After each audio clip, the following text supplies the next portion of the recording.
BBA, BCA, BCom Computers, 100% placement guarantee. I create Degree College, Kukatpalli, Hyderabad. నమస్కారం. మనం రకరకాల పంచతంత్ర కథలు చెప్పుకుంటున్నాం. ఇంచుమించు చివరికి వచ్చేసాం. పూర్వమట మధువ్రతుడు అని ఒక రాజుగారు ఉండేవారు. ఆయనకి లేక లేక ఒక కూతురు పుట్టింది. తీరా ఆ పిల్ల నుదుటి మీద ఒక కొమ్ముతో పుట్టింది. ఇక్కడ ఒక కొమ్ము వచ్చింది దానికి, చంటి పిల్లకి. మంత్రి గారు వచ్చి చెప్పాడు, మనకి అమ్మాయి పుట్టిందంటే సంతోషించారు, చాలా బాగుందన్నారు. అందరికీ నగలు నాణ్యాలు పంచిపెట్టారు. 3వ రోజున పురిట్లో పిల్లని చూడడానికి వెళ్ళేసరికి దాని మొహం మీద కొమ్ము ఉంది. రాజుగారు హడిలిపోయాడు, ఇది ఇట్ట ఉంది కొమ్ము, ఈ కొమ్ము ఉన్న పిల్లని ఏం చేయాలి?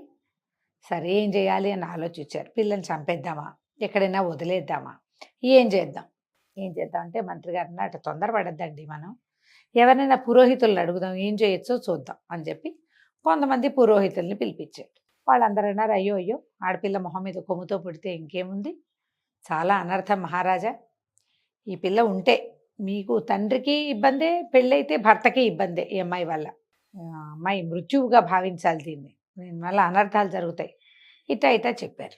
చెప్పాక ఏం చెయ్యాలి అంటే వాళ్ళు అన్నారు, అట్ట కాదండి, పిల్లని ప్రస్తుతానికి గదిలో పెట్టి తాళం వేయండి, ఓ గదిలో ఉంచండి, అందరికీ చూపించద్దు, మీరు చూడొద్దు. పిల్లదారి పిల్లని ఉంటుంది, పెరుగుతూ ఉంటుంది. కొన్నాళ్ళక పెళ్ళిడు వచ్చాక ఎవరికైనా ఇచ్చి పెళ్లి చేసేద్దాం. పిల్లని తీసుకుని ఊరు వదిలిపెట్టి వెళ్ళిపోవాలి, మన దేశంలో ఉండకూడదు అని చేద్దాం. అప్పుడు మీకు శిశు హత్యాపాతం, పుత్రికా హత్యాపాతకం ఇలాంటివి చుట్టుకోవు. పిల్లని పెంచాం, పెళ్లి చేసాం, పంపించాం, మొగుడితో పంపించేస్తాం, ఎక్కడ పోతే అక్కడ పోతారు, ఇంతేనన్నారు.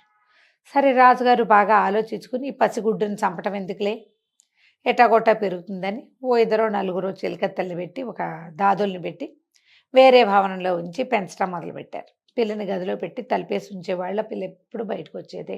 కాస్త పెద్దదైంది, పిల్ల ఈడేరినాక ఊళ్ళో అనౌన్స్ చేశారు, రాజకుమార్తెని పెళ్లి చేసుకున్న వాళ్ళకి 1,00,000 వరహాలు బహుమానంగా ఇస్తాం, పెళ్లి చేసుకున్న యువకుడు రాజకుమార్తెను తీసుకుని ఊరు వదిలిపెట్టి పోవాలి హో అని ప్రకటన చేశారు. ఒకళ్ళు ఇద్దరు ఉత్సాహపడ్డారు. 1,00,000 వరహాలట రాజకుమార్తె అంటే నీ మొహంలా ఉంది, ఆ అమ్మాయి మొహం మీద కొమ్ముందిరా, ఆ కొమ్మే లేకపోతే వాళ్ళ నాన్న మనకెందుకు ఇస్తాడు, ఇంకో రాజకుమారుడికి ఇవ్వకపోయాడా, పైగా దీనిలాగా కట్నం కూడా 1,00,000 వరహాలు ఇస్తానంటున్నాడు, పిల్లని చేసుకుని చచ్చిపోతావు, ఇక్కడే ఆ పిల్ల ఉంటే రాజుగారు పోతాడని బయటికి పంపించేస్తున్నారు అని వారా వీరా స్నేహితులు ఒకళ్ళిద్దరు ఉత్సాహవంతులైన యువకులు ఉత్సాహపడ్డా వాళ్ళని కాలు వేలు గుచ్చుకుని లాగేశారు కిందకి. ప్రకటనల మీద ప్రకటనలు వెళ్తున్నాయి కానీ ఎవడు పెళ్లి కొడుకే రాల. అయితే ఆ రాజ్యంలో ఒక గూనివాడు ఒక గుడ్డివాడు ఇద్దరు ఫ్రెండ్స్, ఏదో చిన్న పని చేసుకునేవారు. అప్పుడప్పుడు రోడ్డు మీద మాధుకర వృత్తి కూడా, మాధుకరం అంటే అడుక్కోవటమే వృత్తి కూడా చేసుకునేవాళ్ళు. గూనివాడు గుడ్డివాడు ఇద్దరు మాట్లాడుకున్నారు. గూనివాడు అన్నాడు, ఎంతో బాగుంటుంది రాజకుమార్తె, పాప మొహం మీద కొమ్ముంది, కానీ పెళ్లి చేసుకుంటే తిండికి లోటు ఉండదు అన్నాడు. గుడివాడు అన్నాడు, సరేలే నేను చేసుకుంటా, పోని 1,00,000 వరహాలు వస్తాయి కదా, మరి ఇన్నాళ్ళు నేను అడుక్కునేటప్పుడు నువ్వేగా నాతో సాయం ఉన్నావు, ఇప్పుడు పెళ్లి చేసుకున్నాక కూడా నువ్వే సాయం ఉండు, చెరిసగం పంచుకుందాం, నాకెటాకు కళ్ళు లేవు, ఆ అమ్మాయి అందగత్తో ఇంకోటో దాని మొహాన కొమ్ముందో దాని వీపు కొమ్ములు ఉన్నాయి, ఎవడు చూడబోయాడు, నాకు తెలియదుగా, కనపడదు కదా, అంధుండి కాబట్టి నాకు అనిపించదు, కాబట్టి పెళ్లి చేసుకుంటాను, నేను చేసుకుంటాను, మరి నువ్వు నాతో పాటు ఉండమని అన్నాడు. సరే గూనివాడు గుడ్డివాడు ఇద్దరు ఓకే అంటే ఓకే అనుకున్నారు. సై అనుకుని రాజుగారి దగ్గరికి పోయారు. వెళ్ళాక రాజుగారికి చెప్పారు, అయ్యా మీ అమ్మాయిని నేను పెళ్లి చేసుకుంటాను అనగానే రాజు ఆశ్చర్యపోయాడు. మంత్రి అన్నాడు, పోన్లేండి ముష్టివాడు అయితే అయ్యాడు, ఇతను గుడ్డివాడు, అంధుడికి ఏమీ కనపడదు, అంధుడికి అందగత్తైనా ఒకటే, మొహం మీద కొమ్మున్నా ఒకటే, ఏం పర్వాలేదు, అతను అందుకే ఉత్సాహపడుతున్నట్టున్నాడు, చేసేద్దాం పిల్లకి పెళ్ళి అన్నారు. సరే రాజకుమార్తె నుంచి ఈ అంధ భిక్షుకుడికి వివాహం చేసేశారు. 1,00,000 వరహాలు చేతులు పెట్టారు. సరే ఈ గూనెబ్బాయి గుడ్డెబ్బాయి రాజకుమార్తెను పుచ్చుకొని ఊర్లోంచి బయటకు వచ్చేసారు. ఊర్లోంచి బయటకు వెళ్ళిపోవాలని ముందే చెప్పారు కదా శాసనం, రాజకుమార్తెను కూడా తీసుకుపోయారు. రాజకుమార్తె చక్కగా చిలకల్లి ఉండేది, చిన్నప్పటి నుంచి తన పనులు తను చేసుకోవడానికి అలవాటు పడింది. ఈ 1,00,000 రూపాయలు పెట్టుకుని వేరే ఊళ్ళో ఒక చిన్న ఇల్లు తీసుకుని కులాసాగా ఉంటున్నారు. ఒకరోజు ఈ గుడ్డే భర్త ఎక్కడికో బయటికి వెళ్తే ఆ గూని కుర్రాడు అన్నాడు రాజకుమార్తెతో, అయ్యో నేను చూస్తే నాకు ఎంతో బాధగా ఉంది, నీకు ఎంత కష్టం వచ్చింది అన్నాడు. రాజకుమార్తె చక్కటిది కదా, పాపం చక్కదే, మొహం మీద కొమ్ముంది అంతే. రాకుమార్తె అంది, ఏమిటి ఇప్పుడు నాకు వచ్చిన కష్టం ఆ ఊళ్ళో ఉంటే పెళ్ళయ్యేది కాదు, ఎవడు ముక్కు మొహం చూసేవాడు కాదు. ఇప్పుడు చక్కగా పెళ్ళయింది, భర్త ఉన్నాడు, నువ్వు స్నేహితుడు ఉన్నావు, మాట్లాడడానికి మనుషులున్నారు. ఇదివరకు నేను ఎవరితోటి మాట్లాడలేకపోయేదాన్ని, నా జీవితం హాయిగా ఉంది అనేసరికల్లా గూని అబ్బాయి అన్నాడు, చిచ్చి గుడ్డబ్బాయిని పెళ్లి చేసుకున్నావు, ఏం సంతోషం ఉంది నీకు? వాడేమన్నా నీ అందం చూస్తాడా? నీ జడెంత పొడుగు, నువ్వెంత తెలుపు, నీ గోళ్ళు ఎంత ముద్దుగా ఉన్నాయి, నువ్వెంత ముచ్చటగా ఉన్నావు, కొమ్ముంటే ఉందిగాక, నీ అందానికి సాటొచ్చే వాళ్ళు ఎవరైనా ఉన్నారా? నీ అందాన్ని చూసి అనుభవించలేని భర్త ఉన్నాడు నీకు అనేసరికల్లా ఈ అమ్మాయిని ఏం చేయమంటావు మరి, ఏం చేయటానికి ఏముంది అని చెప్పి ఒక పెద్ద పావును పట్టుకొచ్చేట. నల్ల త్రాసు, ఇది చాలా విషం ఉంటుంది, ఇది వండు, చక్కగా మసాలా దట్టించి వండితే చేపకూరల్లే ఉంటుంది చూడ్డానికి, ముట్టుకున్నా కూడా అట్టగే కనపడుతుంది, నోట్లో వేసుకుంటే రుచి కూడా అదే ఉంటుంది. కానీ విషం అవటం వల్ల వాడు చచ్చిపోతాడు. గుడ్డివాడు పోయాక నువ్వు నేను ఈ 1,00,000 వరహాలు పెట్టుకుని హాయిగా ఉందాం, నాకు నీతో ఉండటానికి ఏ అభ్యంతరము లేదు అని చెప్పాడు.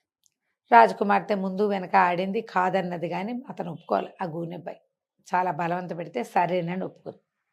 సరే పెద్ద నల్లటి తాచుపాముని తెచ్చిచ్చాడు. విషసర్పం అట అది. దాని ముక్కలుగా జరిగి ఈ పిల్ల ఏం చేసింది, పొయ్యి మీద మసాలాలు ఉల్లిపాయలు అవి ఇవి దట్టించి నూరి అవి వేపి ఈ పాము ముక్కలు అందులో పడేసి వేపటం మొదలుపెట్టింది. సరే భర్త ఎక్కడి నుంచో బయట నుంచి వచ్చాడు. వస్తే ఈ అమ్మాయి ఏమండి ఇక్కడ కూర్చోండి పొయ్యి దగ్గర, మరి కూర కదుపుతూ ఉండండి, అతనికి అలవాటే కాస్త వంటలో సాయం చేస్తాడు, కదుపుతూ ఉండండి, నేనేమో చెరువుకి వెళ్ళి మంచినీళ్ళు పట్టుకొస్తాను. ఆ పిల్లకి అక్కడ కూర్చోవటమే ఇష్టం లేదు, చేయటం ఇష్టం లేదు ఈ పని, అట్లా జరిగిపోయింది, వాడు బలవంతానికి లొంగిందనమాట. ఈ గుడ్డబ్బాయి ఏం చేశాడు, ఓ పీట పొయ్యికి దగ్గరగా జరుపుకుని కూరని ఇటా ఇటా ఇటా వేపటం మొదలుపెట్టాడు. ఇంతలో ఏమైంది, అది పరమ విషసర్పం. ఆ విషం ఉడుకుతూ ఉంటే ఆ పొగ వస్తోంది పైకి, మామూలుగా ఆవిరి వస్తుంది కదా, ఆ ఆవిరి మొహానికి తగిలి ఈ గుడ్డబ్బాయికి కళ్ళలో రకరకాల పొరలు గమ్మి, వాడికి పాపం కళ్ళు కనపడవు చిన్నప్పటి నుంచి. ఆ విష ప్రభావంతో పొరలన్నీ కరిగిపోయి కళ్ళు కనిపించడం మొదలుపెట్టింది. ఇక అబ్బాయి అంతా చుట్టూతా చూసుకుని ఈ ఉడికేది చేప కాదని, ఇది పామని, తనని చంపడానికే ఈ భార్య ఈ కూర వండుతోందని అర్థం చేసుకున్నాడు. కళ్ళు కనపడుతున్నాయిగా, ఊరుకున్నాడు. ఈ లోపల ఏమైంది, అమ్మాయి మంచినీళ్ళు పుచ్చుకుని వెనక్కి వస్తే భర్త ఏమో పొయ్యి దగ్గర కూర్చున్నాడు, ఈ పిల్ల లోపల గుమ్మంలోకి వచ్చింది. ఈ గూని కుర్రాడు, వీపు వంగిపోయి ఉన్న కుర్రాడినాడుగా భర్త ఫ్రెండ్, వాడు లోపలికి వచ్చాడు. కూర చేసి పెట్టావా రాకుమారి పెట్టావా అన్నాడు. అనేసరికల్లా ఇంకా ఎక్కడ కూర ఎక్కడైంది, అదిగో అతనే పొయ్యి దగ్గర కూర్చుని కదుపుతున్నాడు చూడమని అనేసరికల్లా అప్పుడు ఈ గుడ్డిబాయికి ఏమర్థమైంది, ఓహో ఈ చేప అని చెప్పి ఈ మాంసాన్ని, పాము మాంసాన్ని తెచ్చిచ్చింది వీడనమాట. వాడు ఒక్క ఉదుటిని లేచి ఆ పొయ్యి దగ్గర నుంచి తన ఫ్రెండ్ అయిన ఆ గూనివాడిని ఆ పక్కనున్న లాఠీ కర్రబెట్టి వీపు తుక్కురే కొట్టాడు, వీపంతా కొట్టాడు. దుర్మార్గుడా, నన్ను చంపాలని చూస్తావురా, పెళ్లి చేసుకుంది నేనైతే 50 వరహాలు నీకు ఇస్తానన్నాను, నిన్ను నాతోటే ఉంచుకున్నాను, రాకుమార్తెతో అన్నం వండించి పెడితే నీకు చివరికి నన్ను చంపాలని చూస్తావా అని ఆ వీపు మీద శతమోదేసరికల్లా ఆ గూనివాడికి కాస్త వీపు నువ్వు సాఫీ అయిపోయింది. అంతకుముందు ఇట్లా వంగిపోయి ఉండేవాడు, ఈ పడ్డ దెబ్బలకి ఇట్లా వంగునవాడు ఇట్లా లేచి ఉంచున్నాడు. ఇంతలో యువరాణి అడ్డం వచ్చింది. రాకుమార్తె అయ్యో చచ్చిపోతాడండి, ఏమైనా అవుతాడు, క్షమించండి, వదిలేయండి అంటే ఈ పై గుడ్డపై గుళ్ళు మండిపోయింది.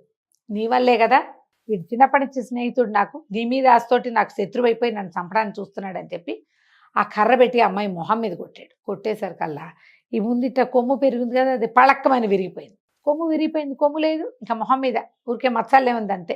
అమ్మాయి చూసుకుంది, కొమ్ము విరిగి ముక్కా చక్క అయిపోయింది, ఏం లేదు, కిందంతా పిండిగా రాలిపోయింది. మొహం మీద తడుకుంటే బొప్పిలా ఉంది, ఏమీ లేదు అక్కడ.